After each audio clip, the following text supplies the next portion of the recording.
listening to the Lutheran Ladies Lounge podcast. I'm Sarah. I'm Erin. I'm Bree. And I'm Rachel. Today is a book club day. We get to talk about a really fun YA novel courtesy of Bree, because the last time that we did this, it was Ladies' Choice, which was really fun. So we get to wrap this up, talk about some of the things we talked about in the book club group on Facebook. And then there's a fun new way that we're doing our next book at the end of this. But you're just going to have to wait around and listen to the rest of this before we get to our next book. So, Rachel, take it away. Okay, well, as you already mentioned, this book club pick comes to us courtesy of Brienne, who won the popularity contest. Probably still owes some people some money for that. That is not surprising at all. I am broke. I wrote so many checks. They probably all bounced. Sorry. We'll get into the book in a moment, but Brie, was it worth it? I mean, obviously you put this book out here and reread it for the first time in a number of years. Do you, all those checks, money well spent?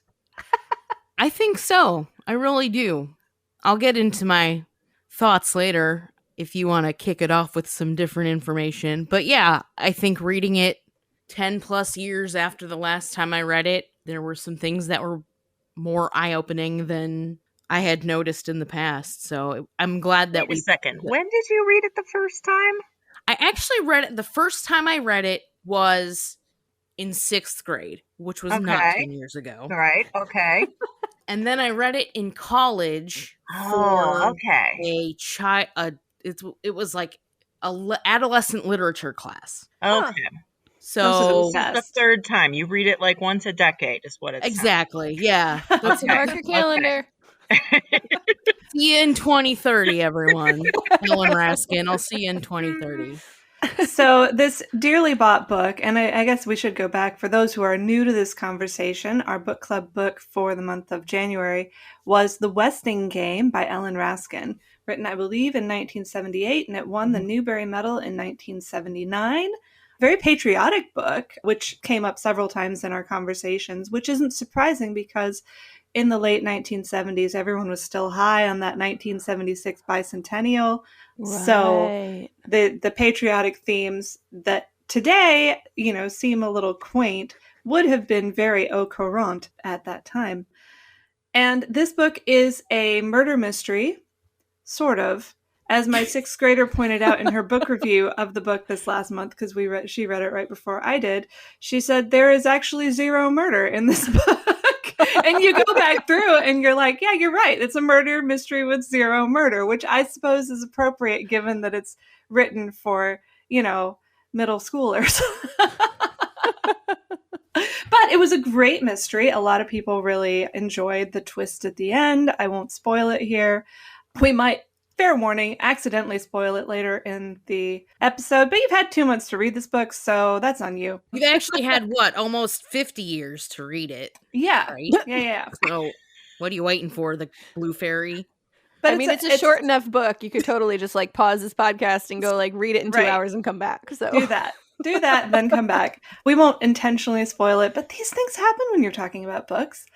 There's a huge and diverse cast of characters. We'll probably end up talking about that a little bit later on. But even so, it's a short, fast-paced read. Just a fun midwinter kind of, I would say a bit of fluff, except it's not really, there's a lot of substance to it. When Bree first suggested the book, I thought to myself, really? Are we going to find enough to talk about in that? I remember reading it, and I don't remember there being a whole lot there. I mean, it was fun, but book club fun? No, I was wrong. No, there was just so much to talk about. And in fact, this morning, we ended our book club discussion online 2 days ago. And this morning, I came up with another question I wanted to ask everybody, but no, too late. It was all done. Oh, well, you could totally just pop quiz us on the podcast and see. Okay, we might see that at the end, but I think we'll have plenty to talk about even without, padding the episode with extra questions. So we've heard from Bree, Sarah, and Erin. If this was your first time through, second time, third time, 10th time, what did you guys think of the book? I thought it was super fun. I've always loved mysteries, especially YA mysteries, a big Nancy Drew Hardy Boys kind of fan. This was not Nancy Drew or Hardy Boys mystery at all. I really enjoyed reading it. I think this was the first book that I've actually purchased in years, which was kind of fun to have a book show up at my house. That hasn't been a thing for me in a long time. Oh, girl. And I know. Well, I audiobook all the time. Oh, so right, I you do. don't like read hard actual like paper books anymore. I'm gonna just jump in right here. I did the audiobook this time, and that was actually a bad choice. Oh, really? I think reading the print, there is a difference between reading the print and listening. And here's why, is because there's so many play on words and, you know, things, different words being laid out based upon clues and stuff like that, which it was interesting to be able to hear a lot of those words being played out. But there were also some points where it was just really confusing because there was no... Yeah, that makes sense. The author does a lot with typography in this book, that you'll have bits of letters and clues and things that are sort of spelled out in different fonts and sizes. So it does add a layer of complexity. And then there's also just so many different voices and inner monologues. I think it would be very hard for a narrator to keep them all straight. If they even attempted to do all the voices, more likely all the voices would sort of run together. Yeah. Because they'd have to. Well, and that is part of what I was going to say, is that I, since I was a kid, I have a hard time following books that have a lot of characters. My brain just has a hard time keeping them straight to this day. Audiobooks help with that generally. I have a better time processing character names and personalities when I listen. So that was an interesting thing in this book, having to remember who all the characters are and their roles and what they do, and I had to like flip back and forth a few times to make sure I knew who they were talking about. So that was actually still challenging for me as an adult to keep everything straight, and I think I still need to go back and read it again so that I actually understand everything that was happening. But I really enjoyed it. It was fun. The characters are quirky. I was definitely pulling for one of them in particular. But I mean, I'm gonna read it again before I ship it off to my sister-in-law for all of my nieces and nephews. Erin? Okay. Hold on. This is a time for a true confession. Oh boy. I am only halfway through this book. Uh-oh. I love it. I love it. I really dislike reading more than one book at a time. And I don't like stopping a book to start another one. I'm like, no, I'm not through with it. And so I just did really poor planning. And I forget that I was going to read it on my Kindle. I thought I looked at the audio and I considered it, and I decided that no, it's a pretty short book, because reading on Kindle is always a lot slower for me than reading as an audiobook. But I did not reckon with how long the previous Kindle book would take for me to finish it before I could start this one. And I did not leave myself enough time. And so I am not yet finished. I feel like I am back in 11th grade in Mrs. Hughes' English class, and it was book report day, and we were in the part where we had to submit your report ahead of time, but then during the day you had to write this essay, and one of the questions you had to address was when you finish the book. And I was like, I will be finishing this book in 2 days. I wasn't finished with it yet, but I still answered it. And of course, I'm sure she appreciated my honesty, but she also still docked me for not having finished the book in time. See, everyone, celebrities are just like us. So, may I just tell you that this conversation then will be excellent preparation for your future English major, because I guarantee you like 90% of the English majors in any literature class are bluffing their way through the discussion. I can't tell you how many books I had to finish on Christmas break because I didn't have time. So, ladies, you are safe from any spoilers from Miss Erin. She will not accidentally spoil the book. How are you enjoying it so far? I am enjoying it, and I'm intrigued because I will say that at the halfway point of the book, I don't find there to be a strong patriotic streak yet. And so that must be coming in the latter half of the book. Yeah. And so I'm interested to hear that was something that really was noticeable, because it has not started, unless she's going to trace the threads back, which maybe that'll come. Hasn't shown up halfway in. So we'll see. All right. Well, sounds like we all enjoyed or are currently enjoying this book. Shall we dig into the questions? As is our sort of habit and tradition for these episodes, we will I'll open the floor to each of you to pick one. I asked 7 questions this time around, and that's sort of becoming average. 1 a day to a couple of days. 7 questions to discuss with the book, and we won't get to all of them, but I would like each of you to pick one, and we'll chat about it for a little bit and see where we fall. I will go ahead and start because I'm guessing we can just go in numerical order here, because I picked question number 1. So this is now the second time we've chosen a children's book, quote unquote, for our book club read. In part, this is because, let's be honest, books for young readers are generally less likely to contain profanity, violence, existential despair, and other unsavory elements. In part, however, it is also in recognition that many so-called quote-unquote children's books turn out to be unexpectedly sophisticated in their themes, characters, and plots. How did this book jive or not jive with your understanding of what a children's novel should be?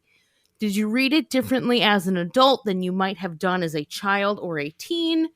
Are there things you noticed in it that a younger reader might not have picked up on? So as I had stated earlier, this is the 3rd time that I've read this book. The first time that I read it was in 6th grade in Diana Bergelin's English class. She might be a listener, I don't know. But if she is, this is the one book I remember reading in middle school pretty much, except for all the other books where like the dogs die at the end. That is an entire subgenre. But even is it really? Then, that's terrible. I can't put those where the red fern grows, Old Yellow. I can't put those in the timeline of my English classes. But this book, for some reason, it stuck with me, and I don't really know why, but it just did. And I ended up reading this again in undergrad for a children's and adolescent literature class. I think this was back when I was still planning to be an English teacher. And so this was just one of the books that was in the curriculum that we were going to read, along with some other books, which was also fun. However, it wasn't until this 3rd go around that, at all of 34 years old, that I noticed the darkest themes of the book. Some obviously were very apparent. We dealt with themes of like emotional manipulation, suicide, dishonesty, broken relationships, destructive secrets. I mean, there were actually blatant accounts of those things in the book. I mean, I feel like a key piece of the book is that it's based upon like deception and emotional manipulation and things that I would not have necessarily picked up on as a 6th grader. Like, oh, Sam Westing is kind of a cool, weird, sly dude. That's cool, I guess. But then, like, nowadays, which obviously there are things that I've picked up on that have been influenced by my own experiences. You think of things like the dysfunction of the Who family. I mean, you've got James and you've got son Lynn, who there's an age disparity there. He and his wife are probably what, like 20 years apart, maybe. Mm-hmm. Her stepson Doug is only 10 years younger than she is. Mm-hmm. Part of me wonders sort of like what that family life is actually like behind closed doors. Like what are the dysfunctions that might be plaguing that family based upon where they are at, almost demographically, I guess, like where they are in their stations of life. Yeah, that's a great point. I mean, you've got Mrs. who doesn't speak a word of English at the beginning of the book and just wants to go home to China. And at one point, isn't there a line in there where it says that rumor had it that he had married her for her family's sauce recipe? It totally reads that is like an arranged dysfunctional marriage. Yeah.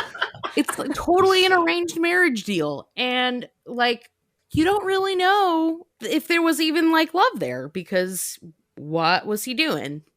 You think about Bertha Crow, who I'm not going to spoil it, but she had to become a whole different person to be where she's at now. So like, what does that transformation look like? If you're one person prior to the book and you've made this transformation to this almost completely different individual, super pious, super serving, like what steps took you to, Didn't she fall in a bottle of booze and then sort of gradually crawl back out and decide to help other people? Am I forgetting that? I think she's a recovering alcoholic. She is. Again, this is a children's book. Right. I also like read into like J.J. Ford. What's her life like as a woman of color being a judge back in this day and age in Milwaukee? Like, what sort of struggles might she have had? I'm sure there's a lot of baggage there given her connection to Sam Westing. Not only experientially, but also she's indebted to him for the things that he did for her as a younger individual, as a college student. How did Angela and Turtle feel when they found out their dad was a bookie? Like, that's not... They just like totally gloss over that. Right. Yeah. Like, being on the other, like being an adult now and sort of having experienced some of these things, like parental secrets and things that you don't learn until your 30s, whether they're trying to protect you or not, like, that's huge. And they just like, they glossed over that. The one thing that I think I had really reacted to differently this time was at the end, and this is a spoiler alert. Like, this is a significant event in the book. It's not the ultimate spoiler. Erin's plugging her ears. At the end of the book, when they're trying to figure out who is the true heir, who's going to get the big windfall, Sandy McSuthers dies, quote unquote, in front of Turtle Wexler, who is what at this time, 12? 13. Like, imagine being a 13-year-old and seeing somebody who is like a grandfather figure to you. I think she has more wholesome interactions with Sandy McSuthers than she does with her own dad. Mm-hmm. And to like watch him die in front of her. Like, what kind of trauma is that? Like, and you don't, as a sixth grader, you don't think about that. But like as an adult, I don't really want to just sit there and watch my grandfather die sort of unexpectedly. And so when she's responding to this event and she goes to Flora Baumbach, just absolutely, she's come apart. And her saying, Baba, I don't want to play this anymore. I don't want to play the game anymore. Like, got me right in my chest. Like, and I cried a little bit. Even worse and a little bit darker, when, Erin, keep your ears plugged, when you find out that he's faking his death. Yes, like, who would do that to a junior high student? Let me put this 13-year-old through some unnecessary trauma because of this game I'm playing. And yet she still ends up being the closest person that he has at his actual death, which is weird and also heartwarming. I think it shows the resilience of children. And I think that's what, all these dark undercurrents that you're sort of pulling out, that the kids who are reading this book just have to accept at face value. That's how life is.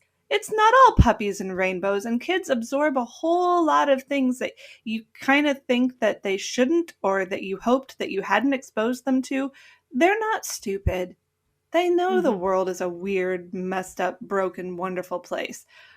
And this book sort of acknowledges that. Yeah. I think Erin can come back now. Yeah, Erin, come on back.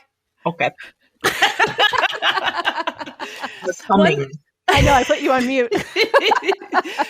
One thing that surprised me about my reread of this, and I want to say I did not read it as a child or a young person.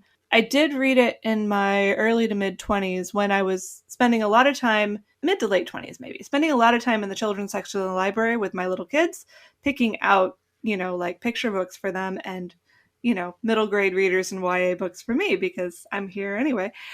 But between about 10 years ago when I read it last and today, I completely forgot the ending. I was as shocked this time Well, as I was I last have time. actually read this book before. I know. Oh, my that I've read this Oh! book before. It's the same. I have no recollection of any of it so far. I'm like, feel like I've never read any of this, but my mom had us work through a whole lot of the Newbery catalog growing up, and so I distinctly remember this book being one that I enjoyed, and I have zero recollection. That is I mean, so Maybe funny. maybe I just had a uniquely impactful experience with it. I'd be interested to see if anyone else in the group has read it before and were shocked when they read it a second or even a third time. Yeah, and it's so unusual because it's a mystery. I mean, when I go back through and reread, like, I love Agatha Christie. When I go reread Agatha Christie novels, about a third of the way in to a book, even one that I read years ago, I'm like, oh, I remember how this ends. But the characters are so fun in the story and all of that, that I usually enjoy it just as much the next time through.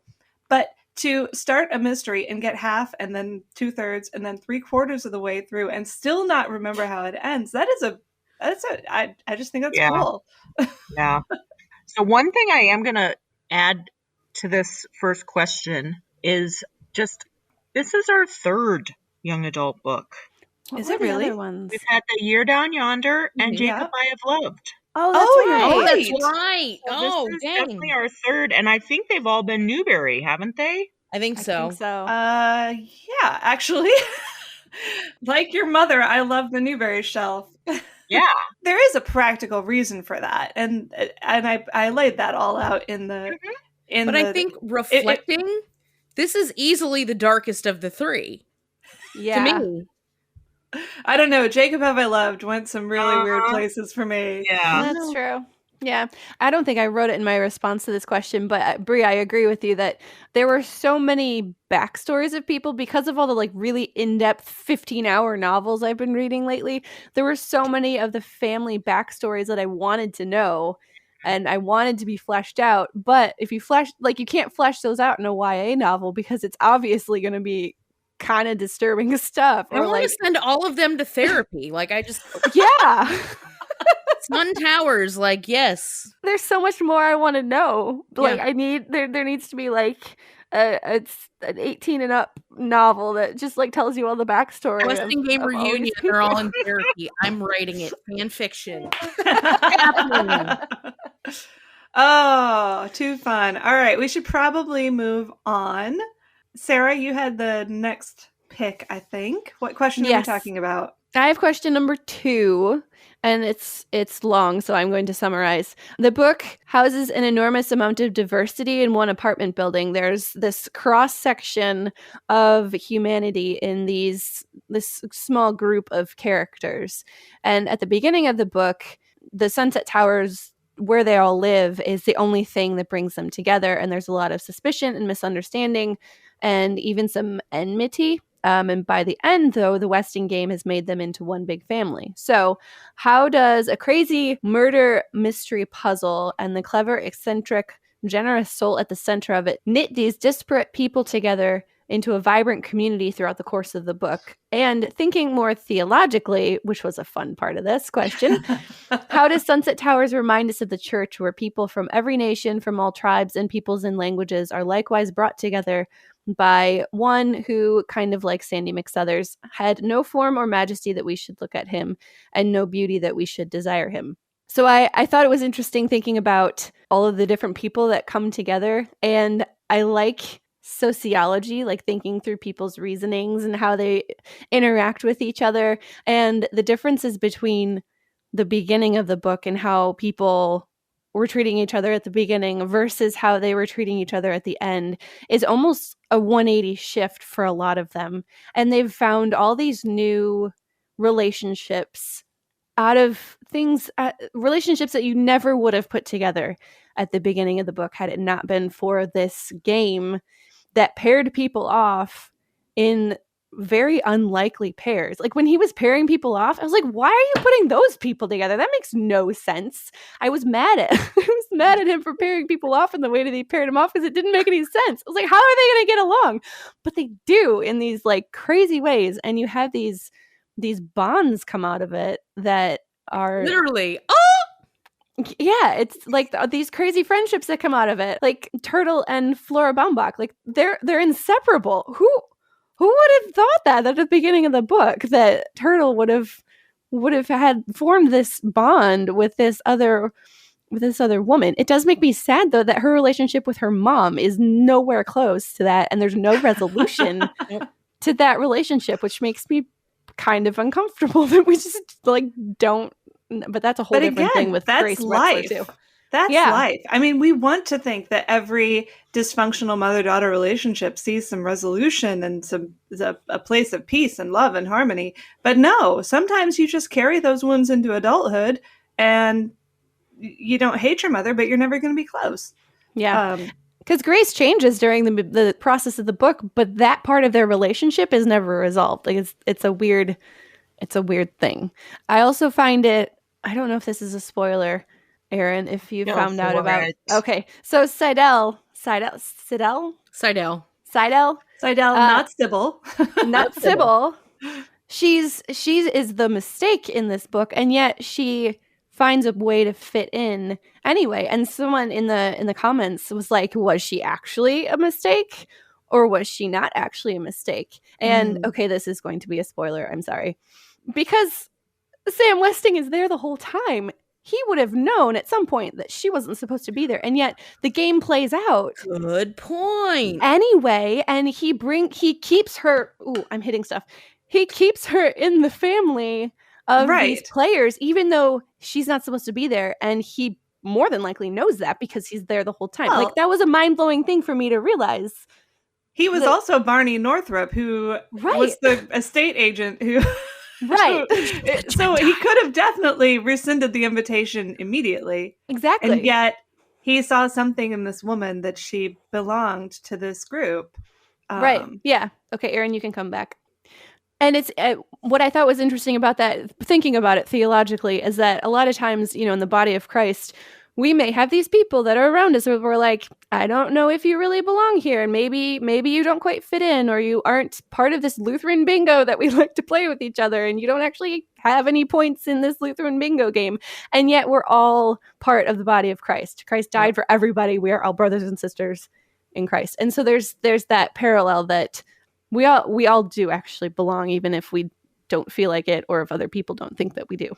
Yeah, and I think that the geography is important. That we are brought together by Christ and brought to inhabit the same physical space, but also the same spiritual, emotional space.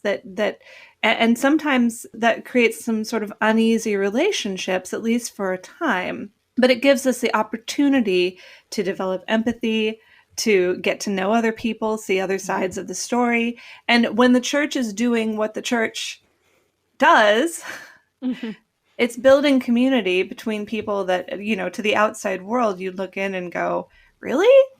That those people have stuff in common? Yes, we do. We have Jesus in common. And that's the important thing. And that's what binds us together, and all the rest of the stuff doesn't matter. Yep. You said bonds before? I thought you said bombs. Right, this book has bombs. Were made. Bombs. Like, literally. Sorry. I wanted to also point out Karen Averett's answer to this question, too. In light of this question, I can't help thinking that God sets the lonely in families. A tender example is Turtle and Flora Baumbach finding love and comfort in each other. Each player was strengthened by his or her respective partner, and each person was a catalyst for someone else's transformation. So there's that other side of these relationships that, yes, everyone grew, but for most of the players, they grew because of the other person and the relationship with the other person, even though they were completely opposite people in most of the situations. It was specifically that person and that person's characteristics that caused this growth in the other person. One of my favorite of these pairings is with D. Denton Deere, the stuck-up plastic surgery intern. Oh, did not like him. Did not like him. But because of his relationship with Chris Theodorakis, who is wheelchair bound with a neurological disability. He's my favorite character. He got over himself. Yeah. And became, just a much more selfless individual, formed a friendship with this young man, helped him, get enrolled in a treatment that really helped him, move past the worst aspects of his disability, and left plastic surgery for neurology after this. So you've got this really life-transforming relationship in both of them. At the end, Chris can talk, and Denton has a heart. So it's great to see these relationships blossom this way. Yeah. Unlikely animal friends, but right? Human friends are the best. I was just watching a video of a fox and a puppy earlier today, and it made me want to cry. Fox and a hound, who knew? I love that too, though. Sorry, that was off topic. That's all I have. Erin, I know you're not all the way in, but do you have a question you'd like to discuss with the group? And hopefully we won't spoil it for you. Yeah, well, the one that I was like, I feel like I could most respond to was the one about, okay, hang on a second. Where is it? Oh, yeah, number 5, where everyone in this book has secrets. And then you were like, what does it do to a person to have a long festering secret dragged out into the open? What happens when a person finds courage to confess their secret? Shame. So I was thinking about the fact that I had to open this with confessing that I had not completed this. But, don't you feel better now? I do. And it's one of those truths, and we see it so much. I don't know. It's one of those things that the church gets so right when it includes like the why confession and absolution is so important and so intrinsic to how we live out our faith. But I've had that before where, maybe it's not necessarily a secret that I've done wrong or something, but there's like this, whatever it is, there's something that's weighing on me. And I feel like I'm like afraid that if I talk about it, that it might be true, so I don't want to talk about it. But when I've then actually taken the step to actually like have that conversation with someone and be like, hey, I'm feeling this, I'm just feeling it, and give them a chance to actually respond to it, it is incredibly freeing, whatever the result of that conversation. And so the idea of having those secrets come out, so often we're so defensive of those and protective of them when they're actually just, like you said, festering away. And it would be so much healthier to actually let them out. But at my point of the reading of the book, nobody has shared their secrets yet. So I can't do much more than speculate about how that will actually play out in this context. Thank you for sharing your secret shame with us. Well, the character who I think got the most, I mean, obviously everyone's secrets are coming out left and right. I loved the moment, and I mentioned this in the question, where Sunny, who has been stealing people's valuables to save up to try and get a one-way ticket back to her homeland of China. And once she confesses this, she's so terrified that they're all going to reject her. But they don't. They're just like, okay, Thank you for giving us our stuff back. And they, that sort of is an opening for her to become more truly part of the community. But the other person who gains the most from revealing her secrets, and it's not a dark, dirty secret, is J.J. Ford, who has carried around this weight of resentment towards Sam Westing, who on the surface you look at that and go, well, he paid for your college. How is that a reason for you to resent him for the rest of his and your lives?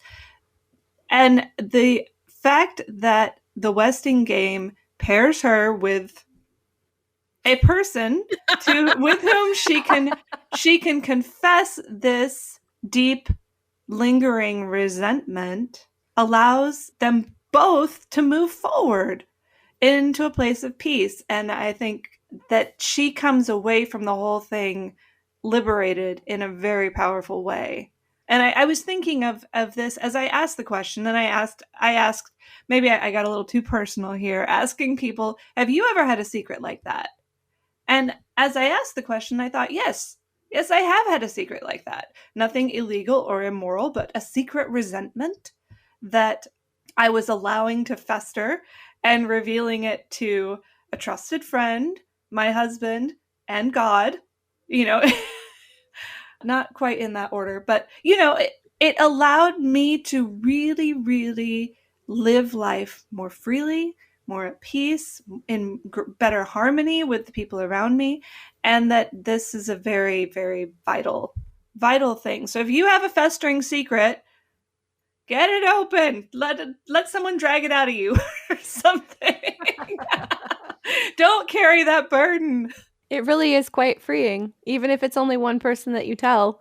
I mean, it goes a long way to just taking that burden off, that you don't have to carry your burden alone. Which is huge. And I love that we as a church, as the Lutheran Church, have kept a space carved out in all of our services, as you say, Erin, for confession and absolution. And there have been times in our history where people have said, well, isn't this sort of, dark and gloomy and not particularly helpful? Am I really a poor, miserable sinner? And if I am, do I really have to say it every single Sunday? Yup. Yes, you do. Because it remains the truth. And by confessing that truth about yourself, it frees you to receive the forgiveness that is only found in Christ. You're bound together with the church, not necessarily by that, but the fact that we are someone for whom Christ died. Yep. To use a turn of phrase that I hear almost weekly, like it's that we're more than poor, miserable sinners, but we confess that in the midst of each other, and that is something that binds us. Maybe not the sinfulness necessarily. I mean, it's not a good thing to be bound by. Well, that's a heritage that we share with all of humanity. Yeah. Yep. But God is faithful. If we can confess our sins, he forgives them. And that's the greater thing that binds us. Right. Yep. Right. Well, gang, I think we've proven our own point that this book was deceptively shallow, deep, whatever.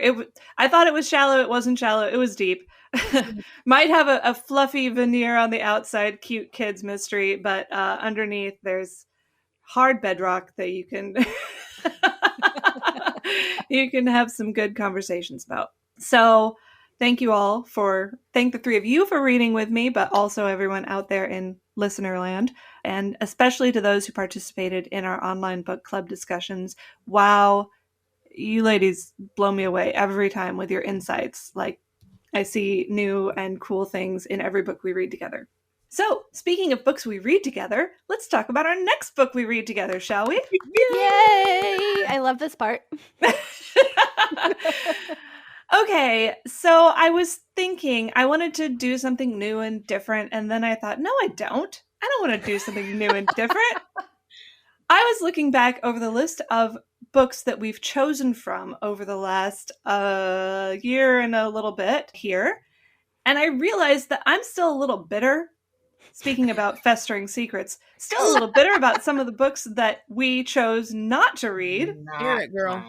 Okay. So we're going to call this book club pick Rachel's Regrets. I love it. Love it. Yes. And even though I wanted to grab every single book out of our long lists from the past and shove them all in front of your faces again, I do have some restraints. So I went through and I picked the 4 books that I most regret not having read the first time around. Now, that's not to say I regret reading any of the books we did read, because they've all been fantastic. But these are some runners-up that I wanted to give a second chance to read. And there's a mix of genres here. We've got 1 adult novel, 1 YA novel, 1 memoir, and 1 nonfiction. Oh boy. Okay. So this is a total grab bag here, but these are all books that I think deserve another shot in the book club. So the first one is, and this one will probably, fair warning, keep showing up again and again until we finally read it together. Because see, I have a little love and admiration for one Mr. C.S. Lewis. More like an agenda. I'm just kidding. Fun fact, I wrote my master's thesis on the Chronicles of Narnia. So did you really? I did. That is amazing. You can write your master's thesis on anything you want, pretty much. As long as you can get it approved by your panel. But this one is not a Narnia book. This is one of the novels for adults he wrote called Till We Have Faces, A Myth Retold. And in this book, he brilliantly reimagines the story of Cupid and Psyche from Greek mythology. So this is a sister book told from the viewpoint of Psyche's sister Aureole. It's an examination of envy, betrayal, loss, blame, grief, guilt, and conversion. Sort of a Jacob Have I Loved thing going on here, where you've got the older, uglier sister. But in this case, there's genuine love and affection. I haven't read this book in years and years, and I feel like the one time I did read it, I didn't get everything out of it that I wanted to. That I think I'd be much better able to enjoy it now that I'm older and wiser. And so I would welcome the opportunity to reread this with Lutheran Ladies. Okay, so that's option 1, Till We Have Faces, C.S. Lewis. Oh boy. Option 2 is one that is going to be very relevant to me in a couple of weeks, because my children have decided for me that I will be giving up caffeine for Lent. Oh no. Which is a thing I have not done in close to 20 years. Oh no. Yikes. So I'm a little nervous. But you know, when someone says to you, you should give up such and so for Lent, and your first thought is, oh no, not that, anything but that. Maybe that thing is too important in your life, and you should actually take the suggestion seriously. So, with that prologue in place, this book that I'm suggesting is called Caffeinated: How Our Daily Habit Helps, Hurts, and Hooks Us. It's by Murray Carpenter. It's a nonfiction read. And I don't know if I can handle that, or I'm gonna love it. I don't know. Well, as I drink my coffee. if you've ever wondered whether coffee is healthy for you, whether the health benefits outweigh the... No. Sarah's like, nope, never once. Spoilers. He never comes out and says, don't drink coffee, it's bad for you. Okay, good. I can read it then. He tells you about it. It's really fascinating. I have read this one, not in a couple of years. That it's fascinating look at the history, the culture, the medicine. I mean, it's a multi-angled view on caffeine and its place in our world, looking again at both history and science and anthropology, and it's great. It's a little bit longer than some of the books we've read, but not that. I don't think it's too long. And it's so worth it, because this book is guaranteed to make you a know-it-all at coffee hour. Ooh. You'd be like, yes. Did you know that blah, blah, blah, blah, blah, blah, blah. I love those And everyone would books. go, ooh, I did not know that. Okay, so that's number 2. Number 1, Till We Have Faces. Number 2, Caffeinated. Number 3, here's our YA novel. This one is by Laura Amy Schlitz. It's called The Hired Girl. It is by a Newbery medalist. The author has won a Newbery, but this one did not. Okay. It did win the Scott Odell Award for historical fiction, which is also very prestigious. And this is about a 14-year-old country girl. This is around the turn of the century, around 1911. She gets tired of living at home with her abusive father and brothers and runs away to the city, lies about her age, and gets a job as a servant, a domestic servant with a Jewish family. And she's a Catholic, but she's working in a Jewish family. And it's just a really interesting novel about encounter, about empathy, about learning who you are and respecting who other people are. A lot of questions and discussions, some of them not particularly comfortable, but you really get to know and appreciate the experience of this very well-developed character. Joan is her name. And then finally, this is the only book on the list that I haven't read yet, so I hope if we choose it, it doesn't turn out to be awful, but it looks really good. This was one of our reader-suggested memoirs back last summer. You remember those? Yeah. That was so much fun. All of fun. the Lutheran ladies threw their suggestions for memoirs in a pot, and we chose a few and selected one. We ended up doing Edie Wadsworth's book, and that was fantastic. Yes. But this was on the short list for that pick. And I always was curious, and I may have to just buy it and read it, whether or not we read it together. It's Kate Bowler's memoir, Everything Happens for a Reason and Other Lies I've Loved, about what happens when you think your life is perfect and that this is a sign that God is blessing you and that you're on the right track, and then suddenly you find out you have cancer. And does that mean that God's not blessing you and that you're not on the right track? Yeah. And it really sort of takes apart the idol of the prosperity gospel through one woman's experience, sort of having this crisis of faith precipitated by a personal tragedy in her own body. And I think that this book is one, again, I haven't read it, so hopefully it's not awful, but it's one that after a year of pandemic, where a lot of people have lost a lot of stuff and a lot of loved ones close to them have encountered health challenges that may have shaken their faith as well as their physical well-being, that a book like this that says, hey, just so you're aware, suffering doesn't mean God doesn't love you, is a helpful reminder in this time that God uses suffering. So those are our 4 choices. Till We Have Faces, Caffeinated, The Hired Girl, and Everything Happens for a Reason and Other Lies I've Loved. So I throw this out to you. Which of Rachel's regrets are we going to go back, revisit, and give the full book club treatment to? This is so hard. Are we going to redo? I'm going with C.S. Lewis. Same. Oh, wow.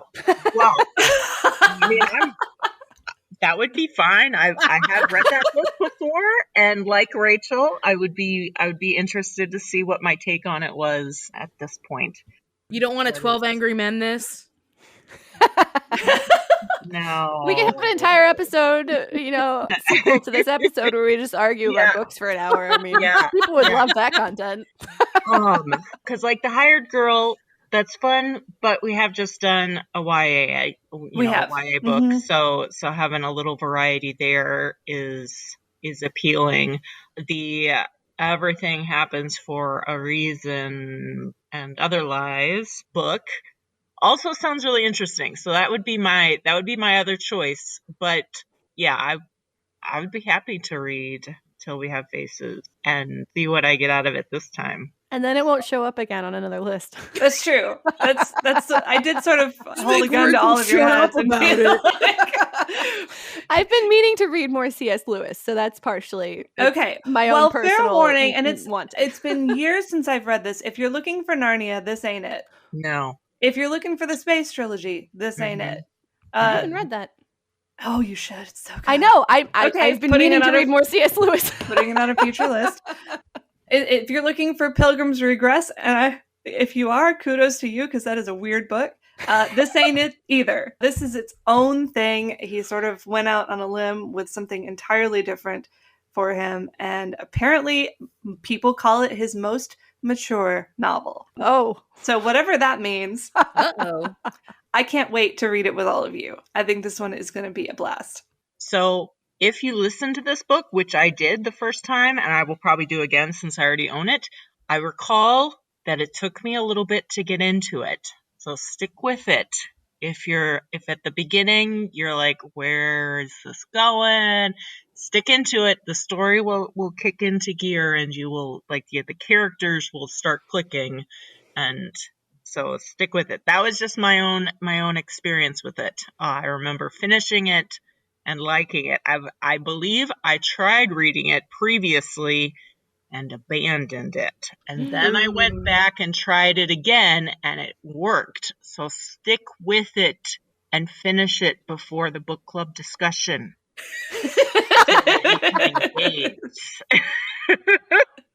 Because there will be plenty to engage with in this book, yes. if I'm remembering it correctly. And I just can't wait. I think it will be a so good excited. discussion. Oh, thank you guys. It's always so much fun. So our next book is Till We Have Faces by C.S. Lewis. It is available in actual book form or Kindle or audiobook, however you'd like to read it. And we are looking forward to our discussion on that. As always, you can find our Lutheran Ladies Lounge Book Club in our Facebook group. It will be available as an event. In April, we will have the discussion questions there, and it's super easy to join. I think we've actually finally found a way to do book club that actually works for most people. It'll be an event. All you have to do is RSVP yes that you're going, and then you'll get access to all of those questions as we do the book club, and then you'll get to listen to our next wrap-up episode, which is going to be great. You can join our group on Facebook to find all of our other discussion and our podcast episodes and a ginormous community of Lutheran women. You can find all of our podcasts at kfuo.org/Lutheran Ladies Lounge or on your favorite podcasting app. You're listening to the Lutheran Ladies Lounge podcast. I'm Sarah. I'm Erin. I'm Turtle Wexler's kicking foot. And I'm Turtle Wexler's braid.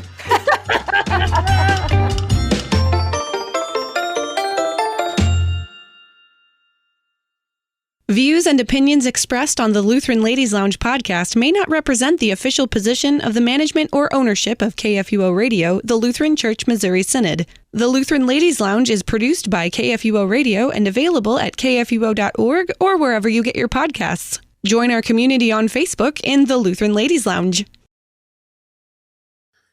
There's so much to cut out of this episode. Oh, I have to burp. Hold on. It's not coming out. I'm sorry. I really hate that. I'm so glad I already hit the record button. It's always like right after you lay down in bed for the night, and then you're like, no, right I'm here. not done. It's like hanging out right here in my chest area. Oh. Come on. Come out. Oh. All right. It's okay. I think I think the bubble's gone. I think. You can mute your mic if you need to. Okay. Good to know. I just clicked the microphone thing. Yep. Just make sure you unmute yourself before you try to talk. Otherwise, we'll yell at you that you're on mute. Story of 2020. I hate everything. Right. Because I picked question number 1, which I have to look up right now. It's on my phone, so please stand by. We're having technical difficulties. Need some hold music. Right. All right. The one thing that I had really reacted to differently my phone fell.